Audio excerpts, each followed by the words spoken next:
Oh, Fire Force. I think it was episode what 23 or probably 11 for the second season, or maybe it's 23 for the second season. I'm not even sure, but it's called Despair. And wow, was this this good one. I mean, we're gonna start off. Uh sorry, I just got done rewatching the episode and it was just beautiful.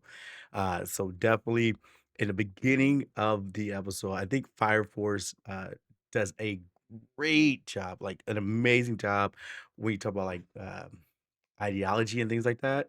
Uh yeah, I guess you would say that, like, what people believe in and whatnot, and this one was a huge tug of war, like, a huge tug of war between the concept of good and evil, hope and despair, basically willing to stay strong or willing to give up, and I don't wanna go too far into it 'cause no, I do. No, I do. So, when it first starts off, Haumea, she's with her other 2 pillars, you got Shinra and Sho, and, they're in the evangelist world. Haumea goes ahead and absorbs the other 2 pillars, which was insane. I believe it was Inca was the one with the pink hair, the one that just was an addict for danger, and it showed she finally hit her end goal, but a few episodes ago, they, again, the ideology is Fire Force is great with it. Um, on this one, something they brought up at the very beginning was the concept of God, and for me, personally, I think that belief is like the strongest thing anyone can have in the world is just to believe in something. And it's really cool that they kind of went on this concept of this. First of all, Haumea showing her face finally gorgeous. I was shocked. It was really cool that we got to see her. Her eyes were glowing. She shed a tear for her falling soldier, the guy that was really there protecting her all the time and just really wanted to be there for her. Yeah, that guy was dope. But, and so it was very interesting because you have, sometimes when people get pushed to the edge, obviously, what they believe salvation is the end. Because after that, there's nothing, right? So you don't gotta continue feeling the pain.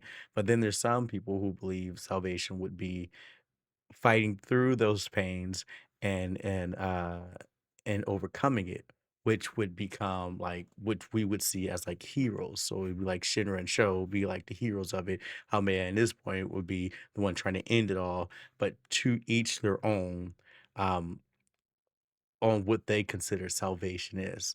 If you look up the definition of salvation, I'm not gonna look it up. Salvation, I'm not gonna look it up. But I'm guessing that's like, the end goal, the peace of salvation, the feeling of good, happy we finally made it here. So salvation is to each your own. And then we put our own labels on what's good and what's bad and whatnot, and what's better or worse, and our whole ideas into it. And it was really cool what they hit on this one when she said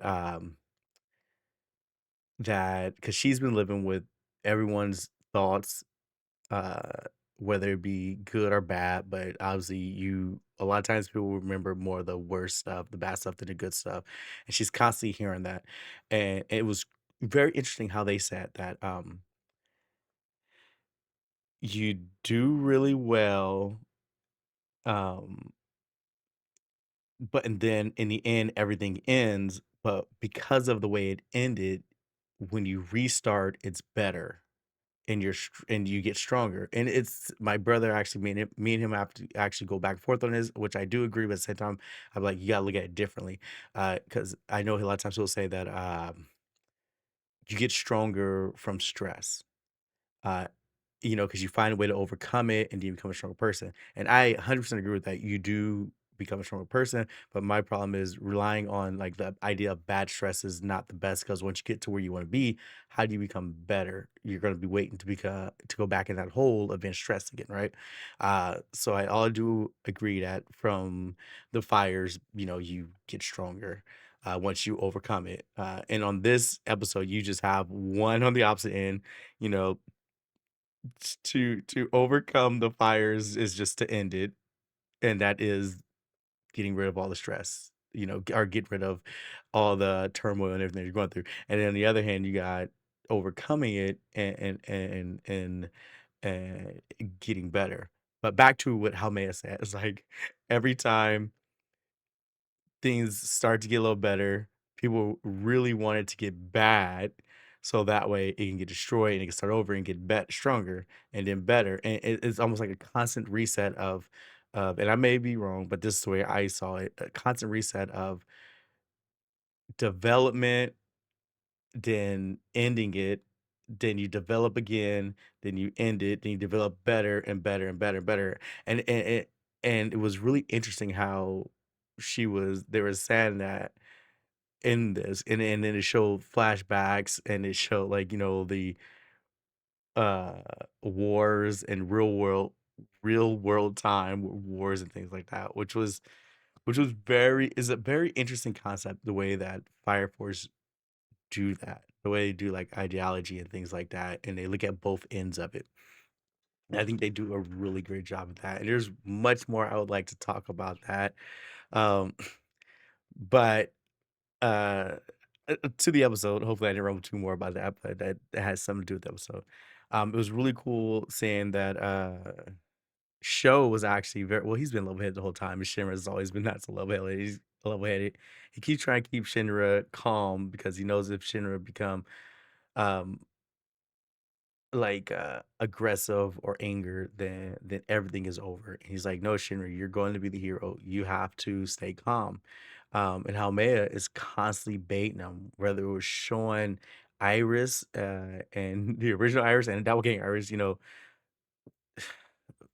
skewered, or it was showing Obi. I believe it was Captain Obi. I believe that's his captain name.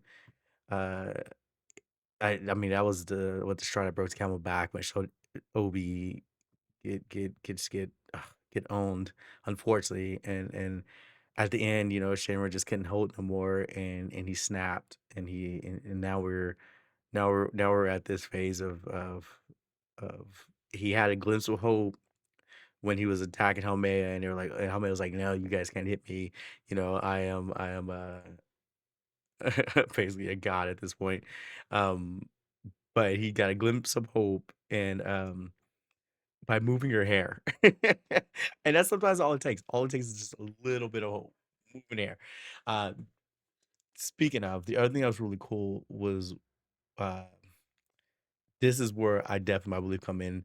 Uh, I do believe in higher power kind of thing, right? And so Homea said, it's not the gods that creates, it's us who creates the gods, whether it's uh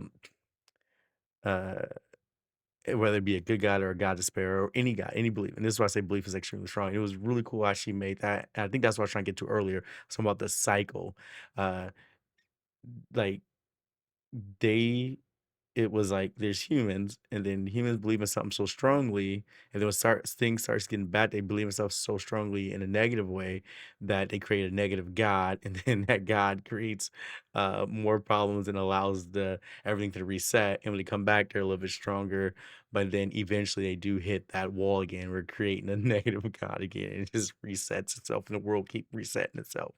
This really do explain why in the end, Shinra does what he does. Uh, and we'll probably see that in the next episode, which I don't want to spoil.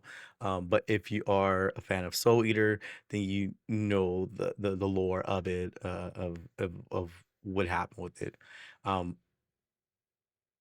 but there's a few things that I definitely, oh my god, last 2 minutes of the episode got super hype. How the way they ended it, oh my god, it rolled into the credits, right? And what do you have? You have Benny Ram, Benny Ram, Benny Maru, Benny Maru sitting there like, yo, everybody, if it's gonna end today, we're gonna end in celebration, going out like a boss. And it was really cool because it's like the whole time the movie seemed eerie, but when it goes to Benny Maru and his community, his city, his townspeople, and his folks out there cheering, it actually looked like the moon was really happy. Like they seen a different moon because they said that, the water, the atmosphere, the moon, everything was a reflection of what was going on, what their beliefs was, and he riled up his people so much that the moon itself actually seemed pretty happy, and this whole time, they're playing the end song, which I don't know what end song that is, but it was great throughout the credits, and that was really cool, and then what do we get at the very, very, very end? Oh my god. We get Arthur, half Arthur up there, and then we get Excalibur, and he just, "Ah, we're getting Arthur back, baby!" He grabbed Excalibur, you know, he is, "Man, I'm a Night's King." You know he's coming back, and that is amazing. This episode was so cool. I cannot wait until the last episode, which actually is out today. So I'm gonna probably watch it tomorrow and then have that recap video up for that. Um, but yeah, other than that, dude, this episode, they Fire Force do such a great job of making you think about things. Um, and there's so much more I want to deep dive into between this and probably like the last 3 or 4 episodes. But oh, that would be like an hour video. But other than that, I definitely hope you enjoyed the recap. I hope you enjoyed, what I had to say. If you have any any tips, leave them out in the messages. Anything I missed, I'm pretty sure in the comments, I'm pretty sure I missed a ton of stuff. Uh, but tell me your thoughts on those concepts and the belief system and and where this is going. I I really want to hear you guys' thoughts. That's I love it. Other than that, have a nice day.